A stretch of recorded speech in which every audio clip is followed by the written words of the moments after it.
ఎలుకల బాధకు ఇల్లు కాలబెట్టుకుంటారా? లేదు. రోడ్డు ప్రమాదాలు సంభవించినప్పుడు వాహన చోదకుల్ని వదిలేసి వాహనాలని నిందిస్తారా? లేదు. వంతెన చెడిపోతే గట్టును కూల్చేస్తారా? లేదు. మనసు చేసే పొరపాట్లకు శరీరాన్ని బలిస్తారా?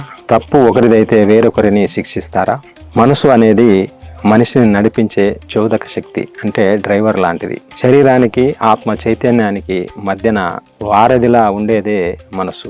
ఎంతో మేలు చేసే అటువంటి మనసు కొన్నిసార్లు భరించ వీలు కానన్ని ఇబ్బందులు పెడుతుంది, అనేక సమస్యలకు దారితీస్తుంది, స్వల్పకాల వ్యవధిలోనే ప్రమాదాలు తెచ్చిపెడుతుంది, క్షణికావేశానికి లోను చేసి జీవితాల్ని బుగ్గిపాలు చేస్తుంది. ఇలాంటి తిప్పలు పెట్టే అటువంటి మనస్సును సమస్య వచ్చినప్పుడే గట్టిగా పట్టుకోవాలి. ఎలా అంటే, దొంగతనానికి దొంగ ఒక ఇంట్లో దూరినప్పుడే అతన్ని పట్టుకున్నట్టుగా సమస్య వచ్చినప్పుడే ఆ సమస్య లోతుల్లోకి ప్రత్యక్షంగా పోరాటానికి సిద్ధపడాలి. మానసికం వెనకాల ఉన్నటువంటి బుద్ధిని, వివేకాన్ని మేల్కొల్పి రంగంలోకి దింపాలి.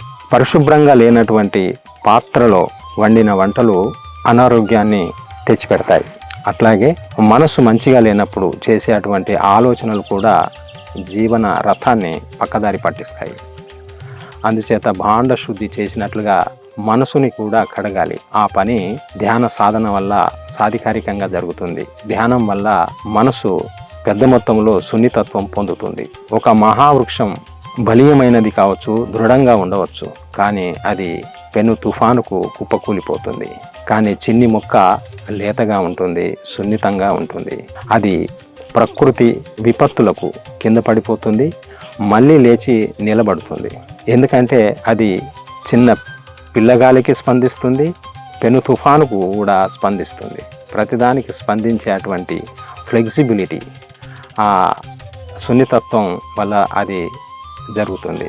అంతటి ఉన్నతమైనటువంటి చిన్ని మొక్కలని చూసి ఓర్వలేక ఎవరైనా పెరికి వేస్తారేమో కానీ చిన్ని మొక్కలు వాటికవే నశించిపోవు, అంటే అవి ఆత్మహత్య చేసుకోవు. వాస్తవానికి ఆత్మను ఎవరు హత్య చేయలేరు, అది అసాధ్యం. ఆత్మహత్య అనేది క్షణికావేశంలో జరిగేటువంటి పని. అది అనైతికం, అమానవీయం, చట్టరీత్యా నేరం, ఆధ్యాత్మిక దృష్ట్యా మహాపాపం. తాత్విక కోణంలోంచి చూస్తే ఉన్న జీవితాన్ని యథాతథంగా స్వీకరించే ధైర్యం లేని ఒక పిరికి చర్య.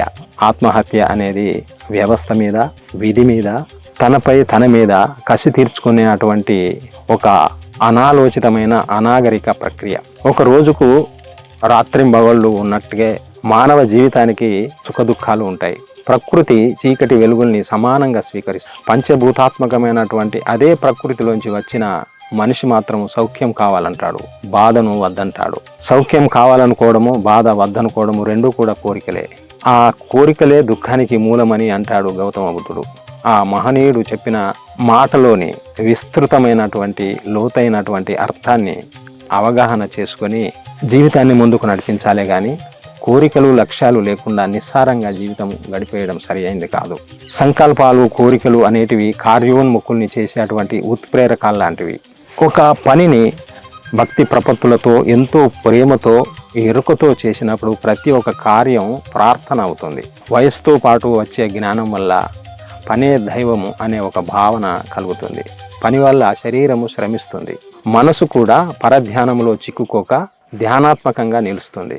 ఫలితంగా దేహానికి ఆరోగ్యం లభిస్తుంది, మనసుకు సంతోషం కలుగుతుంది.